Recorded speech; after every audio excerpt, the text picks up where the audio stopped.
دیکھیں سب سے پہلے یہ بات ذہن میں رکھ کے جس ٹیم میں کانفلکٹ نہیں ہوتی وہ ٹیم آئدر مر چکی ہوتی ہے یا وہ ملٹری ہوتی ہے ادروائز ایسا ہو نہیں سکتا.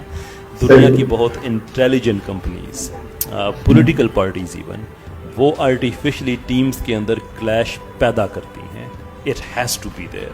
اور اس کی ریزن یہ ہے کہ اگر ایک کمپنی ہے کوئی نیا پروڈکٹ لانچ کرنا چاہتی ہے کسی نئے آئیڈیا پہ کام کرنا چاہتی ہے اور کوئی اس کو اپوز نہیں کر رہا, کوئی اس پہ کاؤنٹر آرگومنٹ نہیں دے رہا, کوئی کاؤنٹر نیریٹو بلڈ نہیں کر رہا, تو پھر جب وہ پروڈکٹ لانچ ہوگا تو پھر پتہ چلے گا کہ وہ سکسیزفل تھا یا نہیں تھا.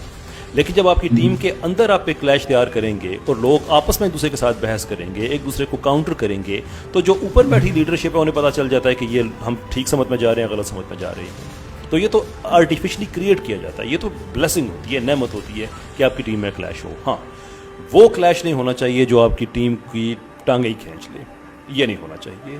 یعنی اگر میں یہ سمجھتا ہوں کہ اگر میری ٹیم ہے اور اس میں لوگ ایک دوسرے کی ٹانگیں کھینچ رہے ہیں, یہ ان کی غلطی نہیں ہے.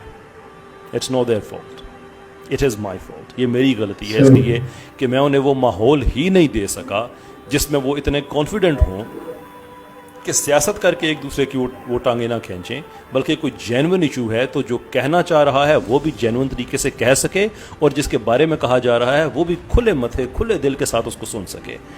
یہ ماحول میں نے کریٹ کرنا ہے. تو اس کے لیے جو لیڈرشپ ہے وہ اپنے آپ کو انسان سمجھے.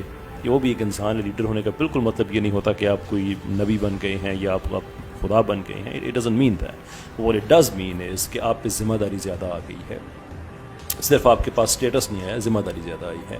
تو اس کے لیے پھر آپ وہ ماحول دیں کہ جس میں ٹیم میں اگر کلیش ہو تو پازیٹیو ہو.